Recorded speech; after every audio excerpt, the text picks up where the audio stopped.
Méditez le jour et nuit pour agir fidèlement selon tout ce qui est écrit. C'est alors que vous réussirez dans tout ce que vous entreprendrez. Si vous voulez avoir du succès, de la réussite, bien aimé, tout ce que vous entreprenez, il faut que le critère de réglementation soit la parole. Vous devez vous asseoir sur la parole et vous dire qu'est-ce que la parole de Dieu par rapport. La parole de Dieu dit par rapport à ce que je veux faire. Est-ce que Dieu est avec moi dans ce que je fais? Est-ce que j'ai reçu l'inspiration de Dieu? Tu dis Amen avec moi. Un Amen bien. Amen. Tout doit être basé sur la parole. Alléluia. Mais de toute parole qui sort de la bouche de Dieu. La parole de Dieu, c'est ça la vie. La parole de Dieu, c'est ce qui communique la vie. Il s'agit de la parole de Dieu. Nous devons aimer la parole.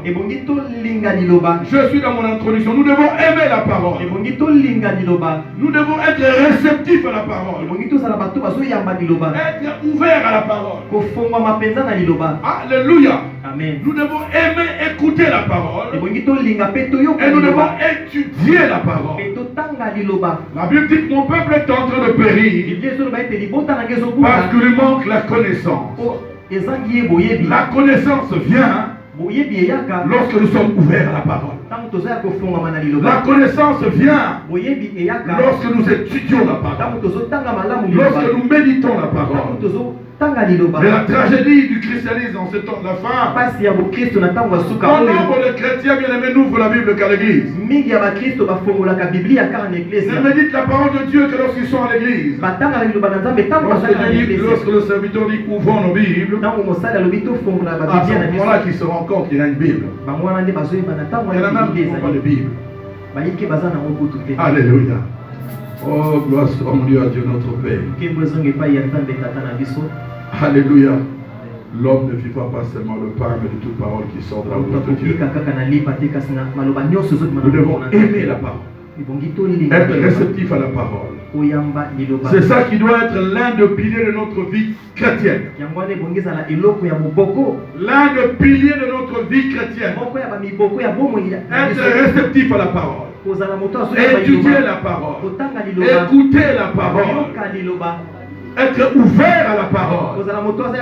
Qui dit Amen avec moi. Amen. Un Amen bien. Amen. Et quand ils sont à l'église, pendant qu'on prêche la parole de Dieu, il ouvre son téléphone, il commence à regarder s'il a le message. Or, nous savons que Dieu parle tantôt d'une manière, tantôt pendant que tu regardes le message, Dieu peut t'adresser quelque chose d'important. Et tu passes à côté de ça. Voilà pourquoi nous devons être réceptifs à la parole de Dieu. Nous savons bien aimer dans les Seigneur. Quand la parole vient, et que notre foi est construite, on peut prier juste pour un temps. Quand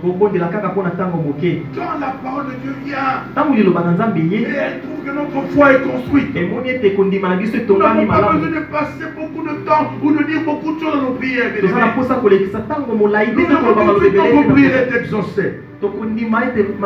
À l'instar de notre Seigneur Jésus-Christ de Nazareth.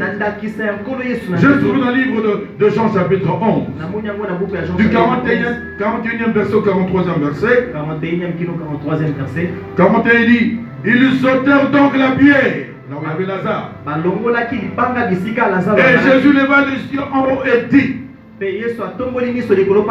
Père, Tata, je te rends grâce de ce que tu m'as exaucé. La chose n'est pas encore arrivée, bien-aimé. Les gens entendent ce qui va se passer. Père, je te rends grâce. Je sais que tu m'as déjà exaucé. Donc il croit déjà. Il anticipe les choses. Parce qu'il sait que son père l'a toujours exaucé. Écoutez ce qu'il dit. Pour moi, Je savais que tu m'exauces toujours. Quelle bonne disposition. Quelle dimension de foi. Pour moi, je savais que tu m'exauces toujours. Mais j'ai parlé à cause de la foule qui m'entoure. Alléluia. Afin qu'il croit que c'est toi qui m'as envoyé. Je n'ai pas parlé pour moi. J'ai parlé à cause de cette foule. Les miracles, bien aimés, pour nous, ça doit être quelque chose de normal. Tu dis amen avec moi. On ne peut pas se réjouir quand on voit un miracle se produire. C'est comme les disciples de Jésus, bien aimés. Ils sont allés en courte mission là. Ils sont chassés des démons. Les démons leur étaient soumis au nom de Jésus. Ils sont dans la foi. Comme des petits, des jeunes de 12 ans, bien aimés, qui sont dans la joie, on leur donne leur cadeau de Noël. On les tombe, nous sommes soumis en ton nom, Jésus. Jésus regarde. Comment ils étaient dans la joie. C'est normal. Ça c'est normal. Pour ceux qui sont en Christ. Parce que je vous ai dit, voici les miracles qui accompagneront ceux qui auront cru. À mon nom, ils chasseront les démons. Ça c'est normal. Mais vous devez vous réjouir plutôt de ce que vos noms sont inscrits dans le livre de vie. Vos noms sont inscrits là au ciel. Bien aimés dans le Seigneur. Lorsque nous chassons les démons, c'est normal. Lorsque nous évangélisons, nous gagnons les âmes. C'est normal. Je vais revenir sur ces choses, bien aimés dans le Seigneur. Alléluia. Un amen bien. Bien aimé, Jésus prie, je parlais à cause de la foule qui m'entoure, afin qu'il croit que c'est toi qui m'as envoyé. C'est pour que la foule croit. Parce que moi, la foi est là. C'est pour que la foule croit que c'est toi qui m'as envoyé. Vous savez, quand Dieu permet les surnaturels parfois au milieu de nous, ce n'est pas pour nous qui croyons. C'est pour les incrédules. Pour ceux qui ne croient pas. Afin qu'ils disent, ah, mais cette parole est la vérité. Cette parole qui est prêchée est la vérité. Les miracles et les guérisons sont là pour confirmer la véracité de la parole. Ce n'est pas pour nous. C'est pour ceux qui ne croient pas. Voilà pourquoi Jésus dit, c'est à cause de la foule qui m'entoure.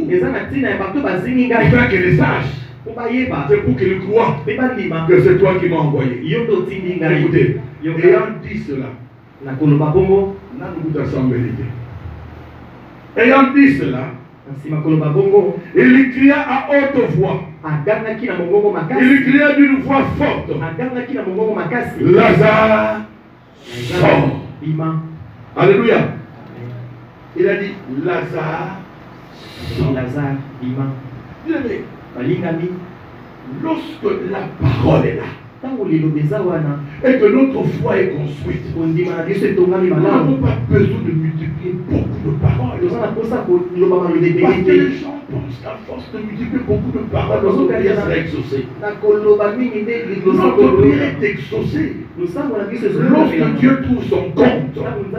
C'est-à-dire la foi en nous. Parce que Dieu dit à quelqu'un ici, montre-moi ta foi et moi je te donnerai le miracle. Dieu a besoin de se nourrir de ta foi pour te donner le miracle. Jésus dit ceci, pour moi je sais que tu m'exauces toujours.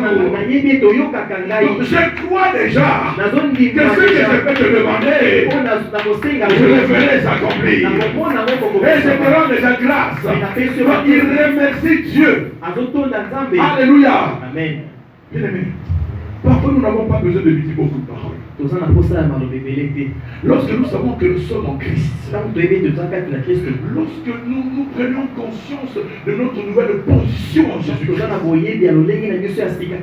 lorsque nous nous rendons compte compte, bien aimé dans le Seigneur, que nous ne sommes plus dans le royaume de ténèbres. Depuis le jour où nous avons reçu Jésus dans notre vie comme Seigneur Sauveur, que nous avons été transportés du royaume de lumière. Chaque royaume a ses principes. Chaque royaume a ses lois. Le royaume des ténèbres nous dictait ses lois autrefois. Et nous étions soumis à ses lois et à ses principes. Mais depuis le jour où Jésus est venu nous prendre, nous chercher et nous transporter dans ce royaume, nous dépendons désormais des lois et des principes du royaume de lumière. Du royaume de Dieu. Les sorciers n'ont plus aucun pouvoir sur nous. Les démons n'ont plus aucun pouvoir sur nous. Les occultistes, même s'il est à côté de moi, il sentira, bien aimé, il y a un élu de Dieu ici. Il y a un enfant de Dieu ici. Il amène avec moi. Amen. Amène bien. Parce que si le diable pouvait nous anéantir, ou si les sorciers de ta famille pouvaient te zigouiller, chaque fois qu'il en avait l'occasion, c'est ce qu'ils veulent, c'est nous détruire. Mais pourquoi nous ne sommes pas détruits? Malgré les nombreuses occasions qu'ils ont, pourquoi nous ne sommes pas détruits? Parce que nous avons changé de nature. Qui fait des affaires avec moi? Alléluia. Nous avons changé de nature. Alléluia. Nous ne dépendons plus. Nous avons changé de nature et de position. Nous ne dépendons plus des lois et des principes de ce monde. La reine de l'Angleterre, bien-aimée, ne peut pas les dicter ses lois, bien-aimé, au roi de Luxembourg. Le Luxembourg a ses lois et ses principes. L'Angleterre a ses lois et ses principes. Chaque royaume vit avec ses principes et conduit ses sujets avec ses principes. C'est pourquoi je dis aux chrétiens, si l'ennemi pouvait te zigouiller, à chaque fois qu'il en avait l'occasion, tu serais complètement détruit depuis longtemps. Si tu vis encore, c'est à cause de la nature de Dieu en toi. Si tu vis encore, qui peut dire amen avec moi? Un amen très bien. Et on acclame le Seigneur, mes amis. C'est pourquoi, bien-aimés dans le Seigneur, nous devons être réceptifs à la parole. Nous devons aimer la parole. Alléluia. Amen. Hey, il faut être ouvert à la parole. Nous devons l'étudier. Nous devons lire la parole. Si tu ne lis pas la parole, tu sais c'est ce que le diable fait. Il ne veut pas que les enfants de Dieu prennent conscience où est la révélation de leur nouvelle identité. Et nous pensons que le diable va nous combattre dans les domaines de possession. Ce que le diable veut, c'est nous maintenir dans l'ignorance. Mais quand tu ne lis pas la parole de Dieu, quand tu n'écoutes pas, quand tu n'étudies pas, tu seras maintenu dans l'ignorance. Et la Bible dit que mon peuple est en train de périr parce qu'il manque la connaissance. La connaissance vient de la parole de Dieu. Quand nous lisons la parole de Dieu, le Saint-Esprit de Dieu nous donne la compréhension intellectuelle et spirituelle de la parole de Dieu. Il nous donne la capacité de discerner les saintes écritures. Voilà pourquoi nous devons lire la parole. Les enfants qui sont avec moi à la maison, bien-aimés, ils savent qu'il y a des jours où je m'enferme. Depuis le matin, ils ne m'ont pas vu. J'étudie, je lis, je médite. Je ne sors pas. Je ne sors pas. Parce que je sais que le monde ne va rien me donner. À moins que je veux pour un rendez-vous avec un frère, un ami à moi, important, bien aimé. Alléluia. À mon âge aujourd'hui, je dis que je n'ai plus droit à l'erreur. Parce que Jésus revient bientôt. Il dit quand le Fils de l'homme reviendra sur la terre, tu verras-t-il la foi. Alléluia. La foi. La foi. J'ai compris la foi que nous disons, bien-aimé. Pendant que j'écrivais, bien-aimé, j'ai compris. La foi, c'est prendre ce que Dieu a dit au mot. Ce que Dieu a dit. Est-ce que je parle à quelqu'un ce matin? Je parle à quelqu'un. Si cette parole est pour toi, acclame très fort le Seigneur. Acclame très très très fort le Seigneur. Alléluia. Oh bien-aimé dans le Seigneur. Pendant que je méditais, Jésus dit ceci. Ayant dit cela, il cria à haute voix, Lazare sort. Est-ce que Jésus avait multiplié d'autres paroles? Hein? Première parole, Père, je te rends grâce de ce que tu m'exauces. Il pose une base de foi. Alléluia. Je t'exauce. Et je te rends grâce. Et je te remercie parce que tu me réponds. J'ai parlé non à cause de moi, mais c'est pour cette foule. Alléluia. Afin qu'ils croient que c'est toi qui m'as envoyé. Car moi de ma part, je sais que tu m'exauces toujours. Alléluia. C'est cette dimension de foi que nous devons avoir lorsque nous nous approchons de notre Père. Voilà pourquoi, bien aimé, que cette année soit une année dans laquelle quand tu pries en fonction de ce que Christ a accompli pour toi. Tu pries en fonction de l'héritage qui t'a légué, qui est sa parole. Tu pries selon la parole. Il ne faut pas prier ou chanter en l'air. Il faut chanter, il faut prier en fonction de la parole. Mais pour prier en fonction de la parole, tu dois connaître la parole. La connaissance vient lorsque nous lisons, nous méditons, nous étudions la parole de Dieu, et le Saint-Esprit vient avec son sceau de sagesse, de révélation et d'intelligence. Alléluia. Dis j'aime la parole. J'aime la parole. Ayant dit cela, il cria à haute voix, Lazare sort. Juste quand il a rendu grâce, il dit Lazare sort. Que s'est-il passé? Le verset 44 dit, et le mort sortit, les pieds et les mains liés, les bandes et le visage enveloppés d'un linge.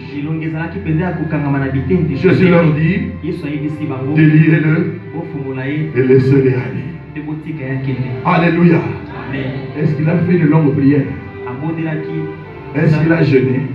Il y en a qui jeûnent parce qu'ils voient l'autre jeûner, lui commence à jeûner. Le jeûne doit être poussé par l'esprit. Quand le jeûne n'est pas poussé par l'esprit, on est dans l'activisme charnel. Il faut faire les choses par l'esprit. Un homme spirituel se laisse conduire par l'esprit. Mais l'homme charnel se laisse conduire par le mouvement des autres.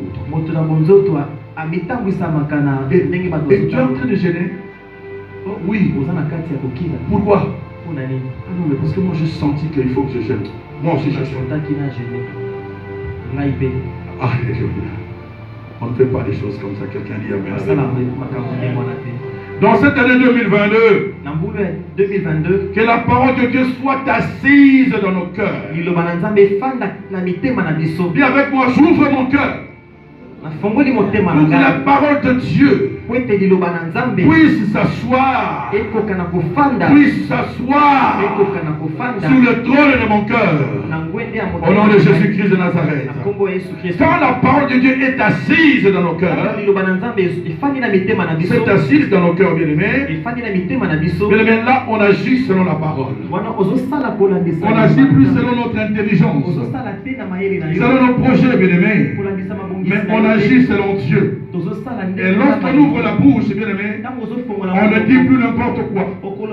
Lorsqu'on commence à prier, on prie en conformité avec la volonté de Dieu. Et la parole de Dieu dit ceci. Il y a une promesse à cela. Il y a une parole en cela. Christ nous a légué quelque chose. Un héritage. Il nous dit ceci. Si vous priez selon ma volonté, si vous priez selon mes pensées, alléluia. Si vous priez selon ma volonté, si vous demandez quelque chose selon ma volonté, peu importe la chose que vous demandez, la chose vous sera accordée. Ça, c'est l'assurance que nous avons auprès de notre Seigneur. Voilà pourquoi lorsque nous prions, nous prions en fonction de ce que Dieu attend de nous, en fonction de ce que Dieu veut, en fonction de ce que nous voulons. Voilà pourquoi lorsqu'on prie, on dit Seigneur, viens régner, viens régner. Viens régner dans mon cœur, je touche afin que mes pensées, afin que mes paroles, mes actions soient conformes à ta divine volonté. Que ma volonté à moi s'écrase derrière la croix. Que seule ta volonté à toi, Seigneur, soit élevée au-dessus de mes pensées. Que seule ta volonté à toi, Seigneur, soit exaltée au-dessus de mon bien-être, au-dessus de mes préoccupations, au-dessus de mes besoins. Ce que je désire, c'est ta volonté à toi. Ce que je désire, c'est ce que toi tu veux. Car ce que toi tu veux, c'est ce qui m'intéresse. Alléluia. Tu verras pourquoi tu veux sortir le matin comme ça. Tu sors le Saint-Esprit te dit reste, ne sors pas. Alléluia. Il crée en toi une odeur. Parce que c'est lui qui crée en nous le mouvement, la vie de l'être.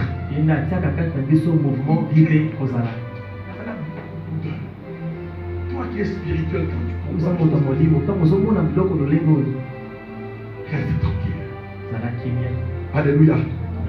Qui dit amen avec moi. Un amen bien.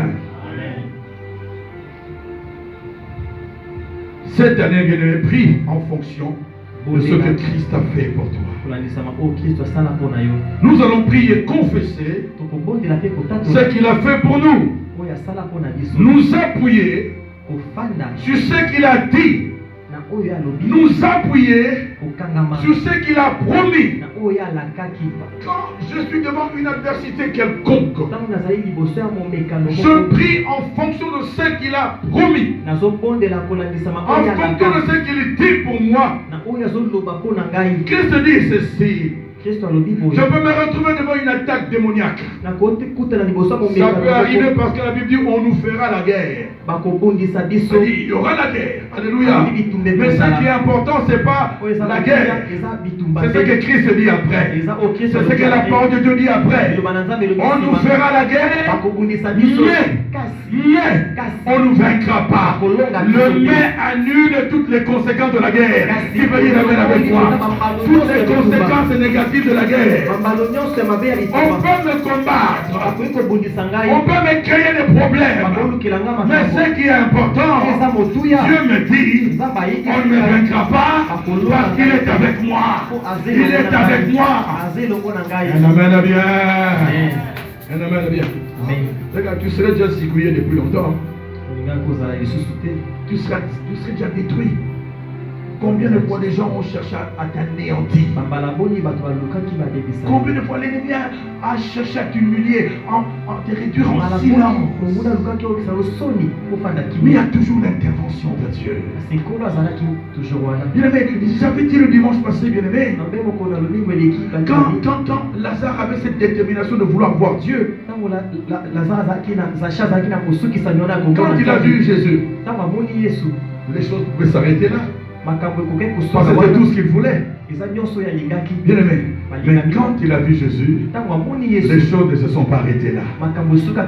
Quand Jésus arrive là, il appelle par son nom. Et il était surpris. Est-ce que c'est l'enseignant qui te croit comme on a? Jésus n'a pas besoin de service de renseignement pour connaître ton nom. Il veut dire amen avec moi. Alléluia. Il te connaît par ton nom. Qui veut dire amen avec moi. Alléluia. Amen. Lazare, hâte-toi de car aujourd'hui il faut que je demeure Il dit, il il faut. Alléluia. Il s'invite lui-même et il dit, il faut. Alléluia. Or, Lazare voulait tout simplement le voir. Ici, ça s'arrête à la Kénana. Mais quand tu cherches Dieu de tout ton cœur, quand Dieu se révèle à toi, il va au-delà de tes attentes. Qui veut dire il ne savait pas que Zaché allait demeurer chez lui. Et Jésus allait demeurer chez lui. Il ne savait pas que le salut entrera chez lui. Il ne savait pas que c'est lui qui lui a dit de descendre. Incarner le royaume. C'était l'incarnation du royaume. Alléluia. Quand Jésus est entré chez lui, c'est le royaume qui est entré chez Zaché. Alléluia. Quand vous lisez dans le chapitre précédent, chapitre 17 de Luc 17, les pharisiens ont commencé à poser la question à Jésus. Quand est-ce que le royaume viendra? Le royaume viendra. Ça sera ni là-bas, ni ici. Alléluia. Mais moi je vous dis, le royaume est au milieu de vous. Mais il était en train de parler de lui-même. Je suis l'incarnation du royaume. Quand vous me voyez, c'est que le royaume est là. Quand Jésus est entré dans la maison de Zaché, c'est le royaume qui était entré dans la maison de Zaché. Zaché voulait seulement le voir. Et s'arrêter là. Quand tu cherches Dieu de tout ton cœur, il va te donner au-delà de tes attentes. Au-delà de ce que tu cherches. Voilà pourquoi nous devons chercher Dieu de tout notre cœur. Ne cherche pas Dieu pour que les gens te voient. Ne montre pas aux gens que tu es en train de chercher Dieu. Ne montre pas aux gens que c'est toi le serviteur ou la servante la plus... Je ne suis pas là pour servir les gens, mais je suis avant tout pour servir Dieu. Et après je deviens votre insignifiant serviteur. C'est ce qui est important. Quelqu'un dit Amen avec moi. Un Amen bien. Oh, gloire à Dieu. Gloire à Dieu. Bien aimé, cette année nous allons confesser la prière. Dans notre prière, ce qu'il a fait pour nous. Vous appuyez sur ce qu'il a dit. Alléluia. Amen. Vous savez, lorsque nous connaissons la parole, et lorsque nous prenons conscience de ce que Christ a fait pour nous, là nous pouvons réclamer d'une manière légitime ce qui nous est de droit. Alléluia. Amen. Alléluia. Amen. Quand tu as la connaissance, tu peux prier, réclamer, revendiquer d'une manière légitime ce que Christ t'a légué comme héritage. Ce qu'il a dit pour toi. C'est lorsque tu as la connaissance. Lorsque tu as la connaissance, tu dois prier dans la révélation. Tu vas chanter dans la révélation. Tu ne viendras pas choisir le chant. Oh, ça j'aime ceci. Non, tu prendras le temps dans la prière. Vous prendrez le temps de la prière. Seigneur, donne-nous les chants, les cantiques d'adoration qui vont rencontrer le cœur, le besoin de ton peuple. Nous voulons être une bénédiction pour ton peuple. Lorsque nous commençons à chanter, à jouer, Seigneur Dieu, que le cœur soit touché. Qu'il y ait des repentances, des conversions dans la salle pour ceux qui ne te connaissent pas. Alléluia. Bien-aimé, lorsque nous sommes ici devant bien-aimé, ici il y a la vie et la mort. On transmet la vie, on transmet la mort. Peut-être aussi on transmet rien du tout. Alléluia. C'est pourquoi il ne faut pas s'hasarder à faire n'importe quoi ici. Tu viens de faire tes 4 volontés, là tu rentres ici, même ça, quand tu rentres, hier tu as fait des choses qui ne glorifient pas Dieu, tu viens ici, tu fais la star. Je dois avoir la crainte de Dieu. Jésus revient bientôt. Jésus revient bientôt. Tu peux servir Dieu. Cela ne te donne pas la garantie d'hériter le ciel qui me l'y ramène avec moi. Alléluia. Ce n'est pas parce que je prêche la parole ici que ça me donne la garantie d'hériter le royaume des cieux.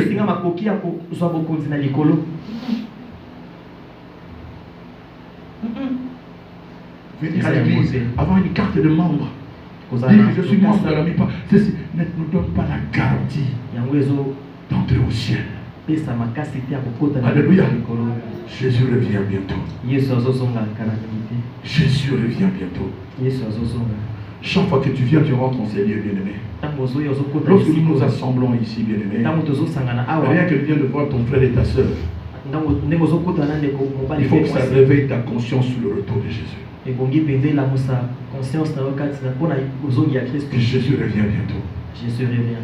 N'entre pas et ne ressort pas de la même manière qu'il te veut. Et quand tu viens ici, tu dis, je suis venu ici pour rencontrer, pour écouter quelque chose.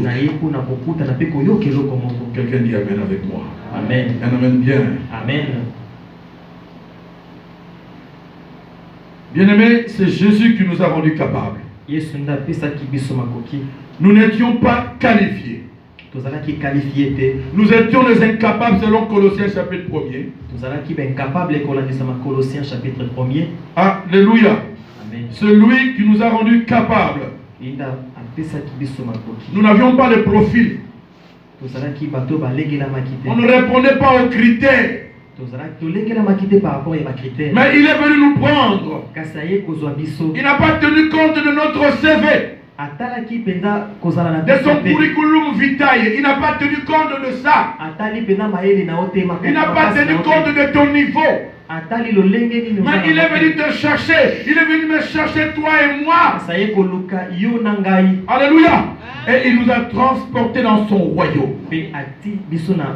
En qui nous avons la rédemption et la rémission de péché. Est-ce que je parle à quelqu'un maintenant, bien-aimé? Alléluia. L'une des plus grandes erreurs des chrétiens est de ne pas réaliser ce que nous sommes devenus après avoir reçu Jésus dans notre vie comme Seigneur. L'une des plus grandes erreurs, ce n'est pas de se rendre compte, de prendre conscience de ce que tu es devenu après avoir reçu Jésus dans la vie comme Seigneur et Sauveur. Ce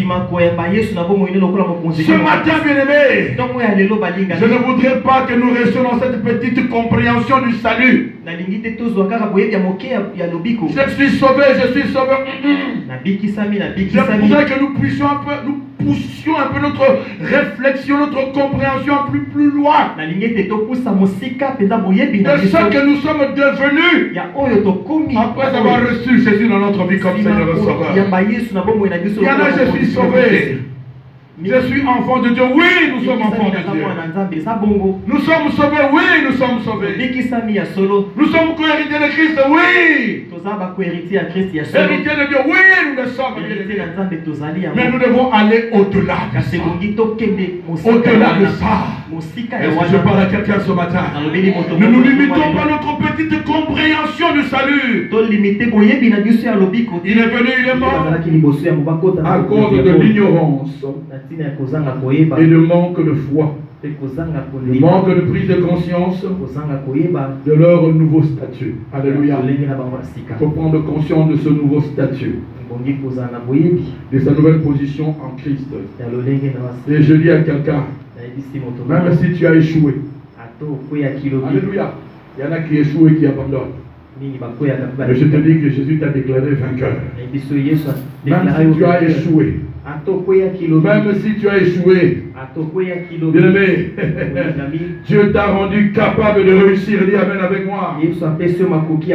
N'abandonne pas. Lève-toi et recommence là où tu es tombé, là où tu as échoué, et avance avec Dieu. Dieu te donnera la victoire parce qu'il a déjà proclamé la victoire en ce qui concerne ton existence. Dis Amen avec moi. Et Amen bien. Il y en a qui abandonnent parce qu'ils ont échoué. Ils n'abandonnent pas. Alléluia. Et Amen bien. Amen. La foi, je disais, c'est prendre ce que Dieu a dit au mot. Alléluia. C'est pourquoi je dis, je ne perdrai plus jamais. Ce n'est pas de l'orgueil. Ce n'est pas de l'orgueil. Puisque Christ m'a qualifié. Il m'a rendu capable pour vaincre. Comment est-ce que je peux déclarer encore que je perdrai? Je ne perdrai plus jamais. Alléluia. Ça peut être ce que le monde peut dire un prétendu, un prétendu échec. Mais en réalité, ce n'est pas un échec. C'est une étape de la vie. Parce qu'en Christ, on ne perd pas. Il nous a déclaré vainqueur. Quelqu'un peut acclamer le Seigneur bien. Voilà pourquoi, bien-aimé, quand tu pries, quand je prie, je sais que par le Saint-Esprit, je sais que le Saint-Esprit rendra ma prière puissante par la vertu de Dieu. Je n'ai pas à être défaitiste, je n'ai pas à douter. Comme il m'a rendu capable de prendre part à l'héritage de saints. Je sais maintenant quand je prie, le Seigneur rendra ma prière puissante par la vertu de Dieu pour que j'accomplisse, pour que je relève les défis qui sont devant moi. Je vais le relever l'un après l'autre parce qu'il m'a rendu capable, il m'a qualifié, il m'a rendu puissant. Je ne peux plus avoir peur parce que celui qui est en moi, il m'a rendu capable d'avoir part à l'héritage de ça dans la lumière. Vous pouvez dire amen avec moi. Amen. Amen bien. Amen. Si quelqu'un peut se tenir debout avec moi, bien aimé dans le Seigneur, gloire à Dieu. Plus question de paniquer. Nous devons marcher avec assurance.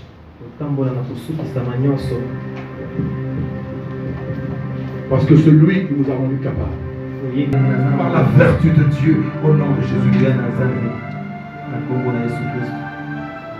Nous avons nos mains levées. Dis avec moi, cher Saint-Esprit de Dieu. Dans le nom de Jésus-Christ. Que la base de toute incrédulité dans ma vie et de toute ignorance soit détruite maintenant. Dans le nom de Jésus-Christ. Dans le nom de Jésus-Christ. Que le sang de Jésus. Que le sang de Jésus. Lave et purifie ma conscience. De toute œuvre morte. Pour que je serve le Dieu vivant. Père. Je sais une chose. Que tu as prédéterminé pour moi. De bonnes choses. Tu tiens de bien en réserve pour moi. En ma faveur. Voilà pourquoi ce matin je te dis. Que toute nature susceptible à nuire à ma foi. Tout ce qui est de nature à nuire à ma foi. Quitte mes pensées maintenant. Quitte mon âme maintenant. Au nom de Jésus-Christ. Au nom de Jésus-Christ. Au nom de Jésus-Christ. Incrédulité, tu n'as plus ta place dans ma vie. Je chasse maintenant. De mon esprit, de mon âme. Toute semence d'incrédulité. Qui est planté au-dedans de moi. Je le déracine. Je le détruis maintenant. Au nom de Jésus-Christ. Commence à l'arracher, à le détruire. Je ce matin au nom de Jésus-Christ. Seigneur, tu es toute semence d'incrédulité, Seigneur. Tu t'es semé dans mon... Cher Saint-Esprit de Dieu, ce matin, je me livre totalement à toi. Réveille ma conscience.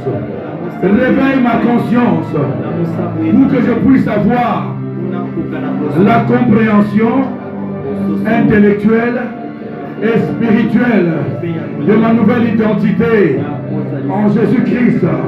En Jésus-Christ. Commence à prier, bien-aimé, la prise de conscience de ta nouvelle identité en Jésus-Christ. Seigneur, je te prie pour la prise de conscience. On va prier,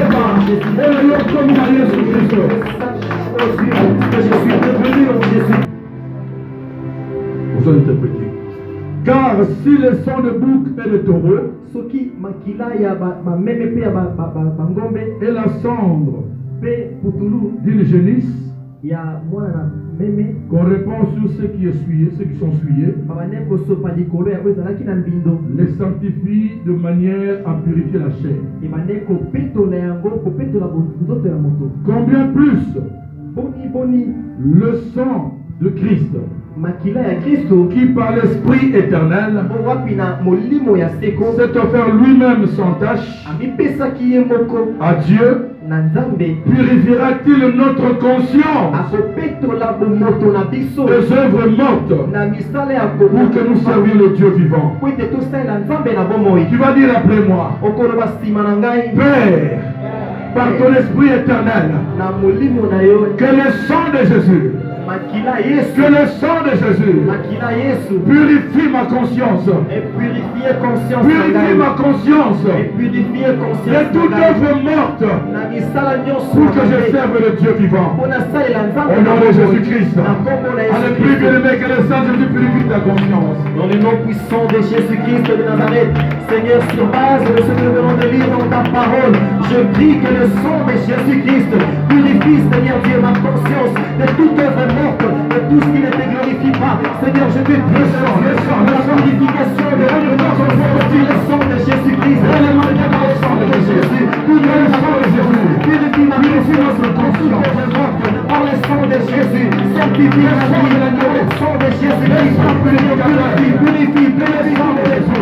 purifie mon cœur, Seigneur, mon âme, oh Dieu de moi, le siège de mes émotions, mes sentiments, tout mon être entier, ma conscience en moi, soit purifiée par le sang de Jésus-Christ. Oh Père, purifie mon Dieu par le sang de Jésus. Alors nous te prions, purifie par le sang de Jésus. Nous acclamons le Seigneur, le Messie, le Seigneur notre Dieu.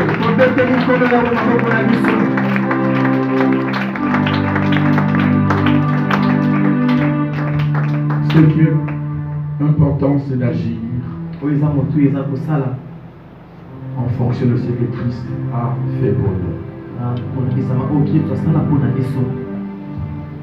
Pour prier ainsi, il faut de l'éclairage spirituel par rapport à ce qu'il a fait pour toi et moi. Voilà pourquoi nous devons être réceptifs à la parole de Dieu. Écouter la parole de Dieu et obéir à ses paroles. Que Dieu nous bénisse.